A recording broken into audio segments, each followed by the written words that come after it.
This BSR is from 2017 and it examines the life of Sally Mugabe, the second First Lady of Zimbabwe after Janet Banana. Big Saturday read. Sally Mugabe, From Ghana to Zimbabwe by Alex T. Magaisa. A controversial acre.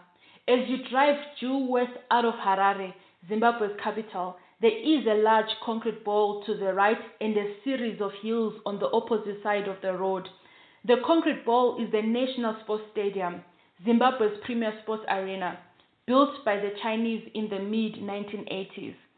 One of the hills is the final accommodation for men and women who upon death are declared heroes of the nation by the ZANU-PF establishment.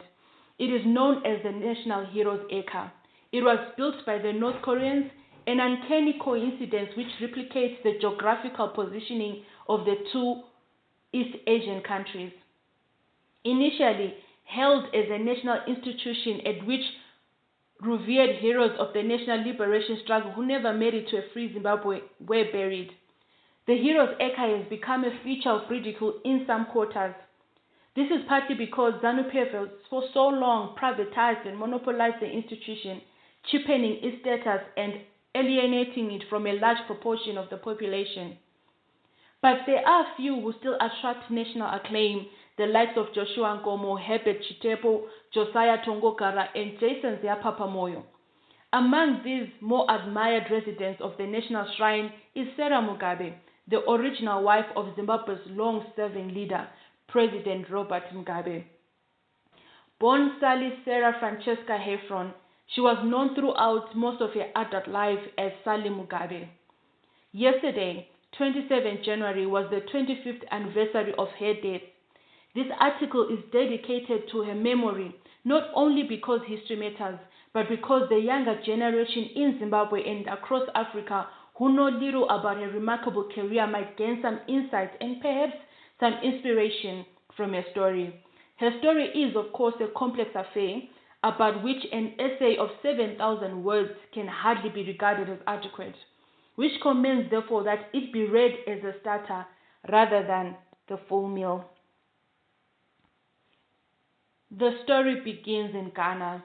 The story begins in 1957, shortly after Ghana's historic independence under the leadership of Kwame Nkrumah, when a young bachelor from Rhodesia, Robert Gabriel Mugabe, left his homeland, seeking fresh pastures in the West African country. A teacher by profession, he found work at a St. Mary's College, a teacher's training college in Sekondi Takoradi, a port city on the Atlantic coastline. It was there that the young Robert met Sally Heffron. Enchanted by her obvious beauty, intelligence, and vivacious nature, young Robert sought courtship and eventually the two found love. Speaking at a business forum in 2014, Mugabe shared a glimpse of his courting strategies. Open quote, "I remember when I was still a bachelor staying in Ghana, I drove a German-made two-door car and its color was as blue as the sky, but thinking of the color now, it is quite repulsive and not grounded. Looking back at the time, the color was a means and a mechanism by a bachelor to attract women, and let me say at the end of my adventure, I found myself a wife and brought her back to Zimbabwe with me," close quote, he said, reminiscing about his days as an adventurous bachelor.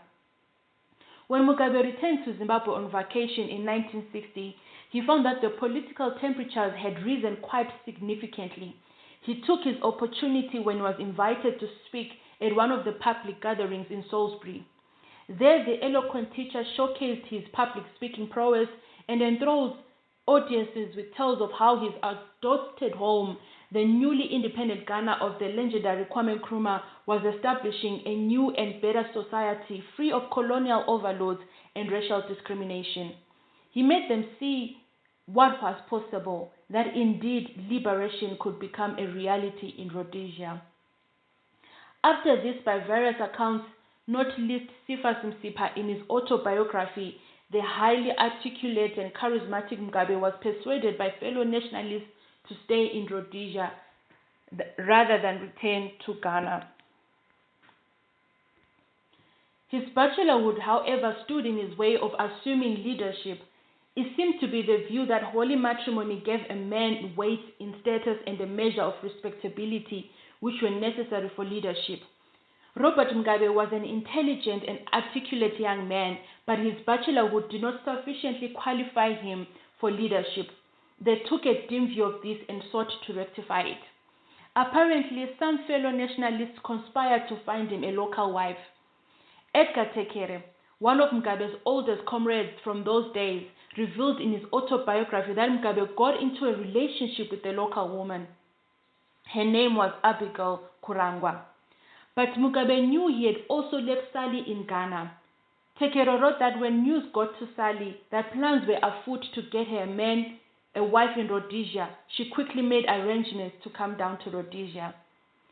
Soon thereafter, Robert and Sally got married in April 1961 at St. Mary's Catholic Church, and so began a marriage that was intimately tied to the politics of the nationalist struggle.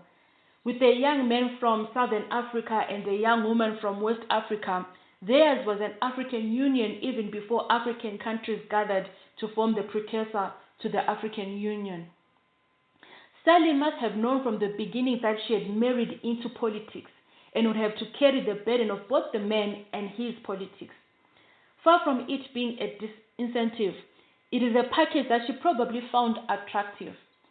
Patricia Begele, her niece who was very close to her, told Heidi Holland in a book, Dinner with Mugabe, that Sally used to tell her to keep the letters that she was receiving from Mugabe when she wrote to him while he was in jail, because one day he will be an important man. Sally seemed to have foreseen that the star would shine very brightly for her man. But she herself was no political novice. She had come from a politically conscious family. She had been an activist during the Nkrumah-led fight for Ghanaian independence.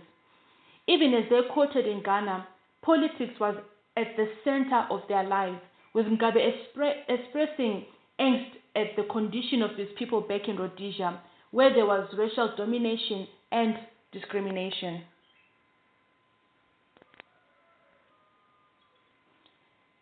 As the quintessential political wife, Sally was to become the rock upon which Mugabe's career was anchored, both before and after independence. As the duck would find comfort in water, Sally dived into the murky waters of Rhodesian politics and soon made a mark. Born and bred in West Africa, she was a Rhodesian now. Having arrived in Rome, she quickly adapted to the ways of the Romans. Sally, the political activist. Sally was among the leaders of the famous women's demonstration in 1961, a protest organized against the proposed 1961 constitution. The National Democratic Party, NDP, in which Robert had been inducted as the publicity secretary, had rejected the proposed constitution, which they believed was designed to hoodwink the black Africans and would delay independence by many years. The women's protest was held at the offices of the then Prime Minister Edgar Whitehead's offices. When the women refused to leave, police used force and set dogs upon them. Some were injured and many were arrested and detained. The magistrate pronounced that they were guilty of obstruction and they were sentenced to pay a fine of £6 or to serve 6 weeks in prison. The women were defiant, refusing to pay the fines and therefore electing to go to prison. Sally Mugabe is quoted in Tanya Lyon's book, Guns and Guerrilla Girls, Women in the Zimbabwean Liberation Struggle, as saying, open quote, "We refused to pay the fine and went to prison," close quote. However, ironically, the stance taken by the women did not go down well with their husbands, some of whom came to prison and threatened to divorce their wives unless they agreed to pay the fines. The men threatened to get new wives in their absence if the women chose to remain in jail. In a stinging rebuke of them, Robert Mugabe is quoted in the same book as saying, open quote, "Women have shown greater courage and resolve, indeed far greater than the cowardly men," close quote. According to Sally, the women wanted to pursue a strategy of civil disobedience. Open quote, "Our plan of action while in jail was to refuse without exception to cooperate with the authorities. And finally, we were charged and brought before the court. We went on a hunger strike and refused to eat the horrible food we were given. The concept was total disobedience," close quote. She's quoted as saying in Tanya Lyon's book, which refers to Sarah Kachingwe and others' biography of Sally Mugabe. However, threatened with divorce, most women succumbed and were released after they were bailed out by their husbands. Sally and a few others whose husbands were more supportive of the cause remained resolute and stayed until they were later released under a general release program.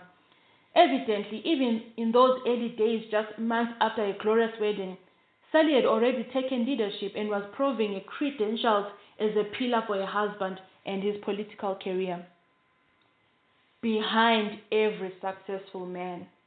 To say behind every successful man there stands a woman is probably an overused cliche, but there's none more suitable to describe the relationship between Robert and Sally.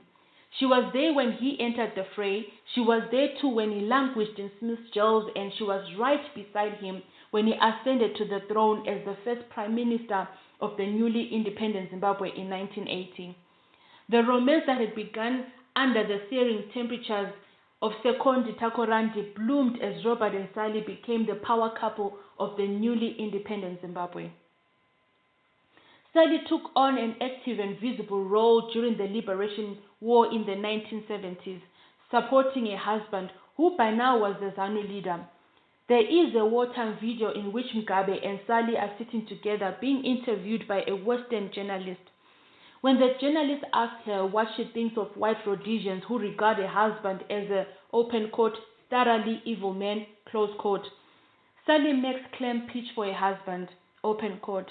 I think it hurts to some extent, close quote, she says, open quote. It hurts because these people who talk like that have not taken the trouble to get to know the man, and they just speak from what they hear from others. They read from other newspapers what is propaganda against him, and they take it in like that. This is what hurts, close quote. It was one example of the defensive role she played in support of her husband during those difficult years. One of her contemporaries and fellow revolutionary, Feng Chang, devotes quite a few pages to a memory of Sally in her autobiography, Reliving the Second Chimurenga, open quote. It was during this period that Sally Mugabe, Mugabe's wife, made an indelible mark on the revolution in support of her husband's claim to leadership.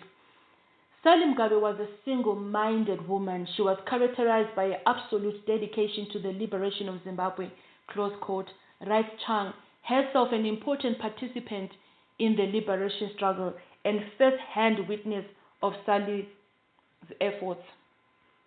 Chang extols the virtues of Sally, saying she was a hard-working woman who used her role to mobile support for freedom fighters and refugees in the refugee camps in Mozambique, Tanzania, and Zambia. She writes, open quote, a very practical person. Sally supported the liberation struggle in simple and practical ways. She collected clothes and sewing machines from donors. These were distributed to every refugee camp for Zimbabweans. She provided clothes to enable tailoring workshops to be established in every camp. She herself sewed shirts, skirts, and trousers and distributed them in military and refugee camps. I myself received a skirt from her. These clothes were much appreciated in the camps.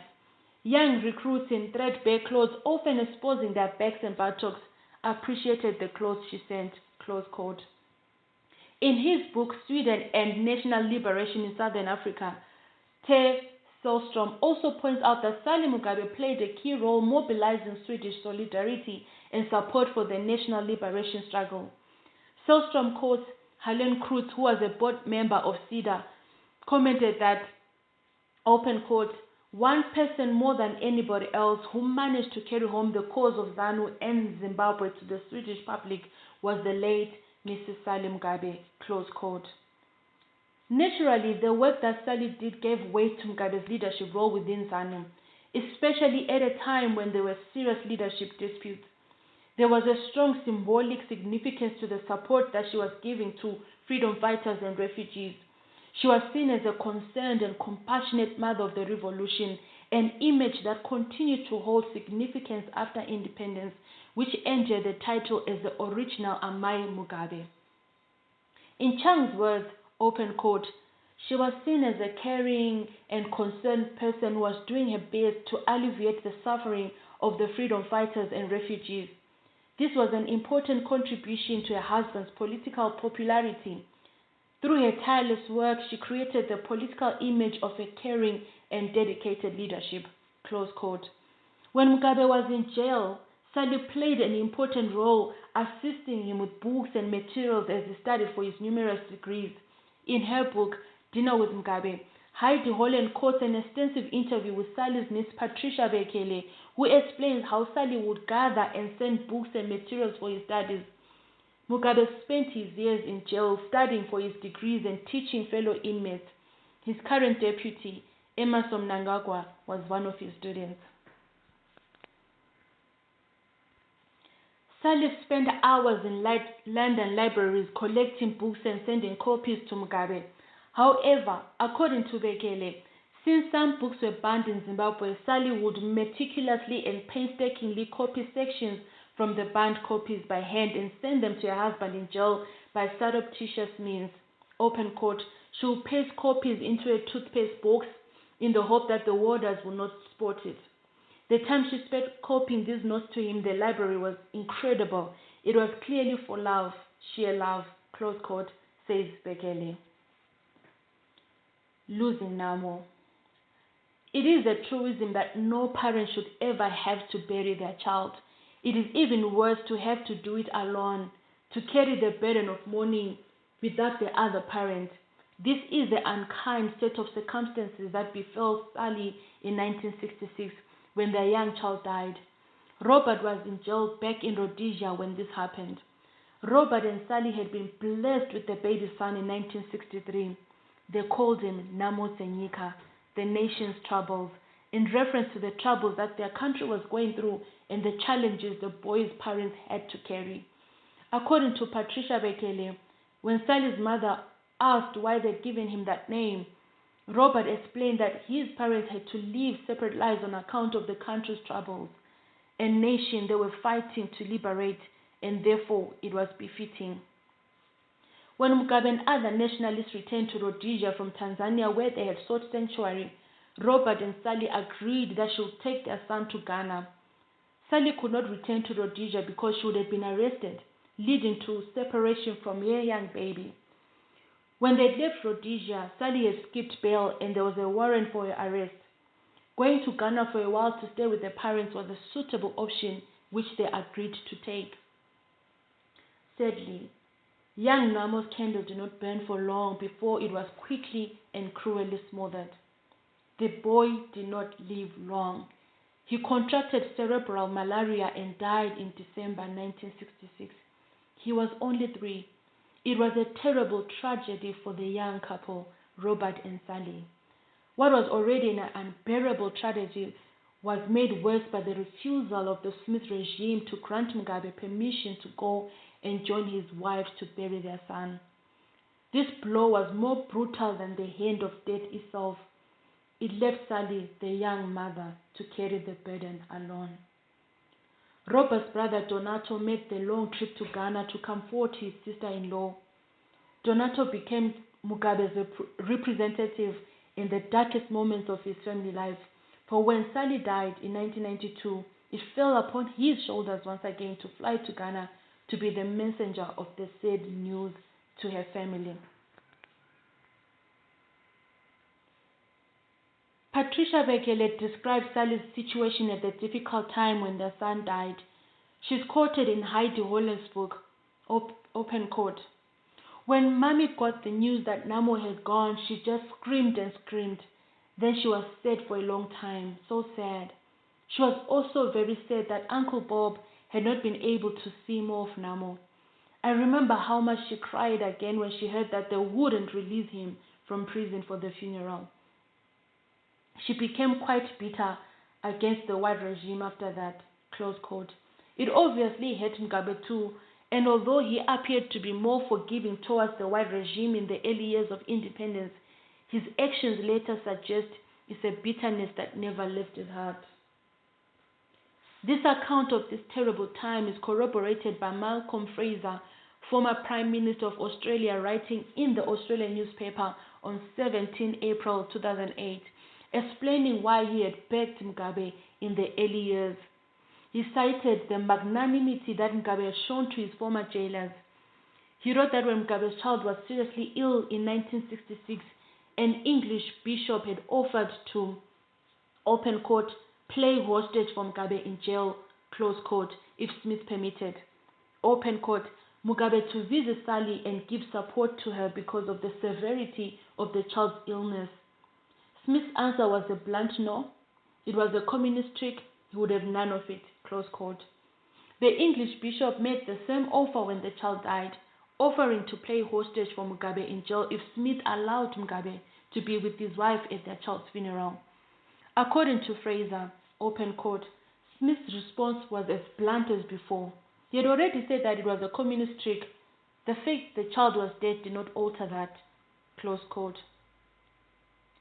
Sir Walter Prendergast, former British High Commissioner to Zimbabwe between 1989 and 1992, also echoed the same sentiments in a 2012 interview at Cambridge University. He explained how Mugabe had gone through, open quote, the very distressing experience of having his only child die of malaria in Ghana and not being allowed to go to see him. He was incarcerated at the time without trial under detention. He said to the regime that he wanted to go to his son's funeral in Ghana, and he promised that if they let him out, he would come back and go back to detention. And I'm sure he meant to, but they wouldn't let him go. And so there was a certain bitterness, close quote. The sadness of loss was compounded when it became clear that Sally would never have children again because of a medical condition which eventually took her to the grave. She had high blood pressure and kidney complications. In any event, she had to spend her prime years separated from her husband, who was detained by the Smith regime for 10 years. Since Mugabe was in jail for 10 years, they had only spent 3 years together in the first 13 years of their life. Her condition was unfortunate and not of her making, yet she seemed to have been condemned to take more punishment as if it were her fault. That she could not have children apparently became the justification peddled to explain Robert's taking of a second wife during the painful twilight period of her life. Without children of her own, Sally doted on young children, particularly orphans, for whom she established a charity. One of her marquee projects after independence was the Child Survival and Development Foundation, established to look after the welfare of children. Her love for children was legendary, cementing a title as Amai Mugabe. Sadly, after her death, her projects, including the Child Survival Foundation, have either struggled or gone into oblivion. As you drive on the Domboshawa Road from Harare, one can see dilapidated structures bearing her name, symbolic of the utter neglect of her legacy after her departure. Betrayal. The loss of her son, the forced separation from her husband by colonial authorities, immigration troubles in Britain, and a subsequent illness may have hurt her a great deal. But it is arguably the betrayal by her husband at a time when she was frail, in pain, and terminally ill that must have killed her spirit long before she drew her last breath. In the late 1980s, her husband, to whom she had been so devoted and loyal for so many years, began an affair with the young secretary who worked in his office. The secretary was a beautiful mother of one called Grace Marufu, then married to a military officer, Stanley Goreraza. By various accounts, Sally had long become aware of her husband's extramarital affair, and it hurt her badly. Robert and Grace's affair had already produced an illegitimate child, Bona, who was born in 1990, 2 years before Sally's death. The young girl was named after Mugabe's mother, the family matriarch. According to Fei Chang, Sally was not popular among the close tribal circle that surrounded Mugabe. They perceived her as a stumbling block to their ambitions of hegemony and favors which they believed were due to them by association with the most powerful man in the land. Sally was a more open character whose Ghanaian roots meant she was not susceptible to tribal allegiances or biases within Zimbabwe. Chang writes that Sally believed that these tribal conspirators were determined to replace her with a local wife. Chang also reveals that it was so bad that in her final years, feeling isolated, ostracized, betrayed, and seeing the machinations against her, Mugabe took on a new wife. Sally was considering returning to Ghana, her home country. Chang explains, open quote, Sally, a very sensitive and intelligent woman, was well aware of these machinations. She interpreted them as reflecting an inability of Zimbabweans to accept her wholeheartedly because she was a Ghanaian. In her last years, she was even contemplating returning to her home country. She remained only out of loyalty to her husband, despite the painful situation she found herself in of being replaced by a younger, more beautiful, and more fecund second wife who had already produced a child for Mugabe some years before Sally's death. Close quote. That she was aware of Grace's arrival before her death is corroborated by her niece Patricia Vekele, who refers to Grace rather dismissively as that open quote, that young woman who arrived before mommy died, close quote. Vekele says Sally, open quote, didn't like it, the arrival of Grace, but being old school, her motto was to carry on in gracious style, close quote. Mugabe himself has recently spoken about this situation. In an interview with Dali Tambo for a TV show in 2018, Mugabe recounted how he had confessed his affair to Sally as she lay dying. After Sally was gone, it was necessary for me to look for someone, and even as Sally was still going through her last few days, although it might have appeared to some as cruel, I said to myself, well, it's not just myself needing children. My mother has all the time said, am I going to die without seeing grandchildren? So I decided to make love to her, Grace. She happened to be one of the nearest, and she was a divorcee herself, and so it was. We got our first child when my mother was still alive. He did not mention that the child arrived while Sally was still alive and long before he confessed to her in those final days. Implicit in this statement is that he realized that it was cruel on Sally, but he put his interest and his mother's interest first. It is also ironic that for Mugabe, at this time, Grace was no more than a baby-making machine for him, a factory for the transmission of his genes. When asked by Tambo if he had told Sally about the illicit affair with Grace, Mugabe said, open quote, I did tell her, and she just kept quiet and said, fine, but she did ask, do you still love me? I said, yes. And she said, oh, fine, close quote. He spoke softly and casually, but it must have been very sad and painful for Sally when he made the confession. That the confession came towards the end of her life, long after the illicit liaison with Grace had produced the child, suggests it was more for his benefit than for Sally. As a Catholic, for whom the ritual of confession is central to the faith, he probably believed a confession before Sally's death will make his indiscretions lighter and thaw personal guilt. He didn't realize that the words were probably like a dagger to a betrayed heart. By then, she was already helpless and vulnerable. What could she do? She had stood by him all these years, patiently waited for him during his time in Smith's jail, and here she was lying in bed, waiting for the final day, and her husband rewarded her with the confession of his illicit affair, which had been kept secret all along, but of which she was already aware. The justification for the illicit affair which Mugabe gives is rather feeble and selfish. He says he did it for his mother, who wanted grandchildren. Put differently, it was Sally's fault because she could not give his mother grandchildren. That she was terminally ill, which should have been known to both, since according to Chang, she had been on dialysis for nearly 2 decades and she was going on dialysis twice a week, did not deter him. It is safe to imagine that after all those years and struggles, Sally may have regretted a decision to marry in 1961.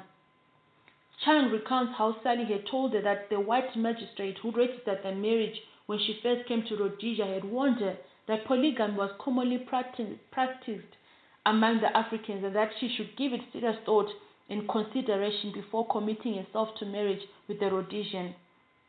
Open quote. Sadly for her, close quote, writes Chang, open quote, this white magistrate's warning came back to haunt her in the last years of her life when her husband decided to take a second wife, close quote. Sally may never have gotten the chance to hit back at the young woman who took her husband, but her family has never forgiven Grace. An opportunity was availed to them in 2007 when Mugabe and Grace attended Ghana's 50th anniversary of its independence. While there, Mugabe took that opportunity to visit his in-laws, Sally's family in Sekondi Takoradi. He rather unwisely took Grace along with him. The Zimbabwe Independent newspaper of 9 March 2007 reported that Grace suffered a huge embarrassment when she was barred by Sally's family from entering their home. The newspaper reported that George Charamba, the presidential spokesman, had confirmed the incident. Open quote. There was a small misunderstanding between the presidential delegation and some of the family members of the late First Lady. You must understand that the president is a married man, and what happened is a fairly normal tension in an African marriage, close quote. He is quoted by the paper as having said when asked about the incident. Apparently, Grace had to wait in the vehicle while Mugabe met his in-laws.